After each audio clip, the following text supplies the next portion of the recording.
하나님의 은혜와 사랑과 평강이 오늘 하루도 충만하기를 주의 이름으로 축복합니다. 성막을 만들라는 하나님의 말씀은 일단 31장에서 끝이 납니다. 32장에서는 금송아지 사건이 나오죠.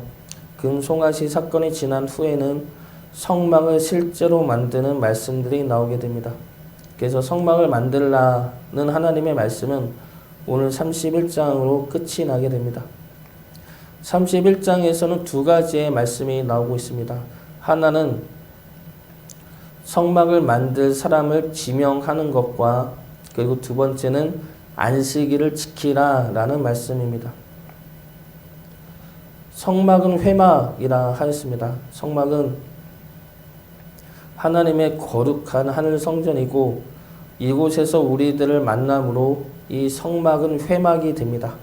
이 회막은 지금 우리들이 모이는 교회이죠. 그 회막을 짓는 데 있어서 그 교회를 세우는 데 있어서 오늘 말씀은 중요한 말씀을 알려주고 있습니다. 무엇이냐면 첫 번째로 회막을 세우는 자는 하나님이 지명하여 부른 자라는 사실입니다. 하나님은 지금 성막에 관하여 모세에게 말씀하고 계시죠. 그러면 보통은 모세가 들었으면 사람을 뽑아 쓰는 것도 모세에게 맡길 거라 생각을 하게 됩니다. 그러나 하나님은 그 성막을 만들 책임자까지 지명하여 부르십니다. 바로 부살렐을 부르죠. 그리고 오홀리압을 불러서 부살렐을 돕게 하십니다. 그리고 지혜 있는 자들을 세워 함께 하게 하십니다. 근데 이 부살렐과 오홀리압은 갑자기 나온 인물입니다. 갑자기 나왔다는 것은 출애굽 과정에서 성경에 기록될 만한 큰 일을 이룬 자가 아니라는 것이죠. 그럼에도 불구하고 하나님은 성막 만드는 일에 이 부살렐과 오홀리압을 지명하여 부르십니다. 그 이유가 무엇입니까? 성막은 이들을 통해 세울 것이라 하나님이 작정하셨기 때문이죠. 출애굽에서 성막을 세우고 하나님의 자녀가 되고 가나안 땅을 정복함에 있어서 하나님은 각기 다른 인물들을 쓰십니다. 모세를 불러서 지도자로 세우시고 아론을 부르셔서 모세의 대변자와 제사장으로 세우시고 그리고 전쟁을 할 때는 여호수아를 부르십니다. 하나님은 각기 다른 일들에 다른 사람들을 불러 맡기신다는 것이죠.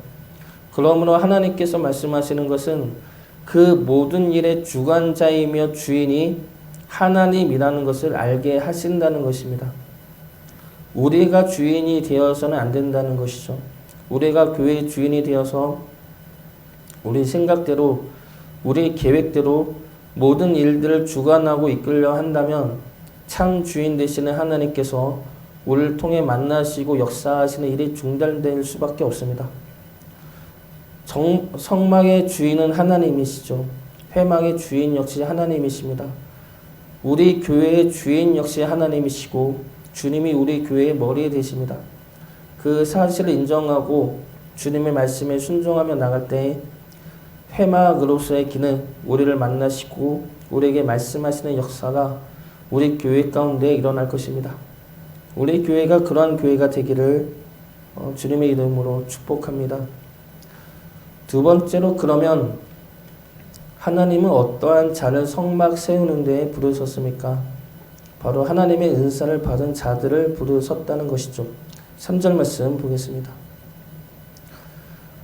하나님의 영을 그에게 충만하게 하여 지혜와 총명과 지식과 여러 가지 재주로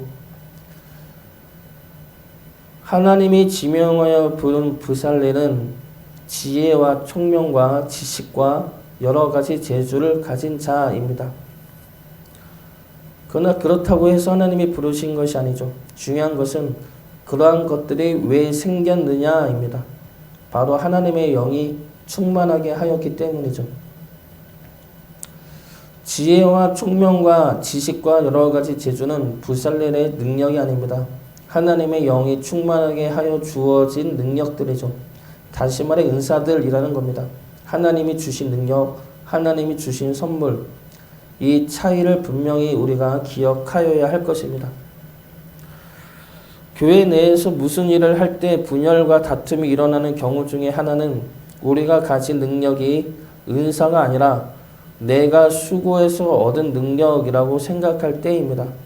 내가 가진 능력이 내가 수고해서 얻은 능력이라면 그 능력은 남들에게 쉽게 주지를 못하죠. 남들에게 주어도 준 것이 아니라 대가가 따라야 한다고 생각합니다.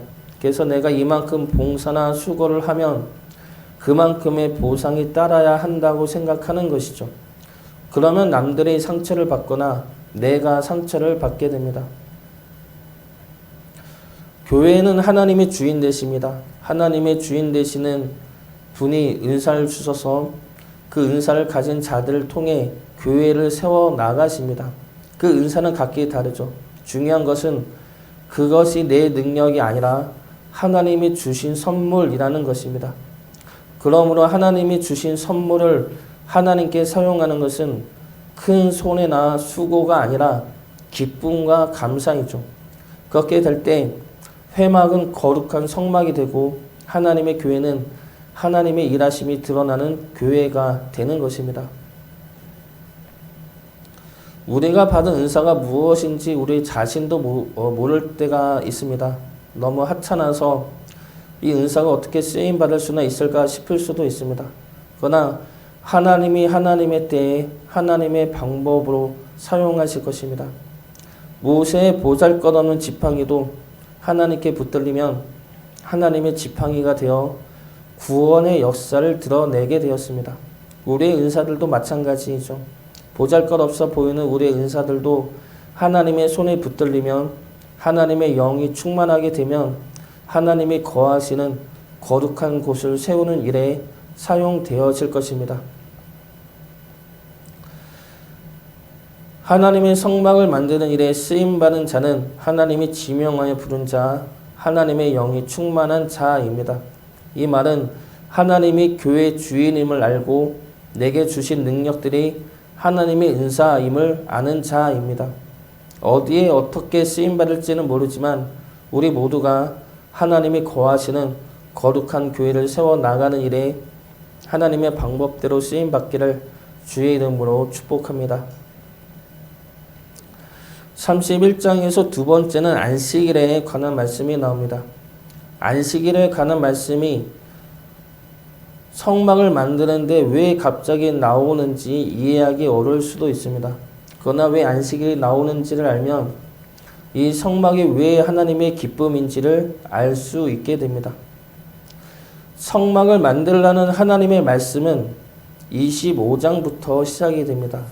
그런데 그 시작을 여호와께서 모세에게 말씀하여 이르시되 라는 말씀으로 시작을 합니다. 이 여호와께서 모세에게 말씀하여 이르시되 라는 이 말씀은 각 단락마다 시작될 때 사용되어지는 말씀입니다.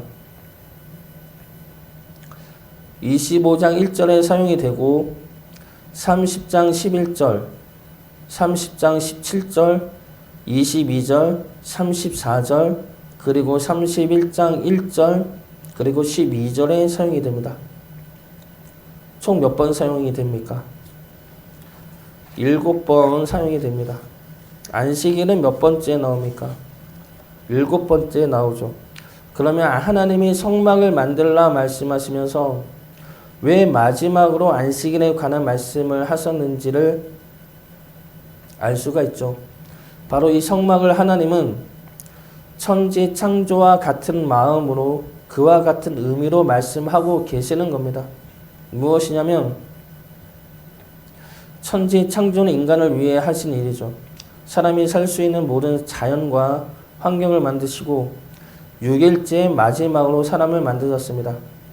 그러므로 모든 것이 사람을 위해 창조하셨음을 알게 하셨습니다. 그리고 7일째에는 안식하시죠. 이 안식은 모든 것이 완벽하게 인간을 위한 창조였음을 드러내는 사건이고 우리로 하여금 이 모든 것들이 나를 위한, 우리를 위한 하나님의 사랑과 은혜임을 기억하라는 것입니다. 성막 또한 마찬가지입니다. 성막이 왜 필요하고 성막이 왜 있어야 합니까? 성막은 죄를 지어 하나님으로부터 떨어져 나간 하나님의 백성을 찾아 그들 중에 내려오신 사건입니다. 그들을 만나고 그들과 함께하기 위한 곳이죠. 그러므로 그들에게 살 길과 가야 할 길과 하나님의 마음을 말씀하는 곳이며 하나님의 약속과 은혜가 새겨지고 이루어지는 곳입니다. 이 모든 것들이 누굴 위한 것입니까? 우리를 위한 것이라는 것이죠. 우리와 함께 하셔서 우리를 살리고 우리를 이끌고 우리를 보호하기 위한 것입니다. 그러므로 이 모든 성막을 관한 말씀의 마지막으로 안식일을 말씀하고 계시는 겁니다. 지금의 교회가 이러한 회막이죠. 우리와 함께 하시기 위해 주님이 만드시고 그 교회 안에서 우리를 만나시고 우리를 살리시고 우리를 이끌고 우리를 보호하는 곳이 교회입니다. 우리 교회 안에서 이러한 일들이 일어나기를 원합니다. 그러한 하나님의 역사가 우리 교회 안에 충만하게 이루어지기를 원합니다. 그래서 우리 교회 안에 하나님과의 만남이 그리고 하나님의 말씀이 하나님의 사랑과 은혜가 충만하여 하나님과 늘 기쁨의 잔치를 열 수 있는 교회가 되기를 소망합니다. 그런 우리들이 되기를 주의 이름으로 축복합니다.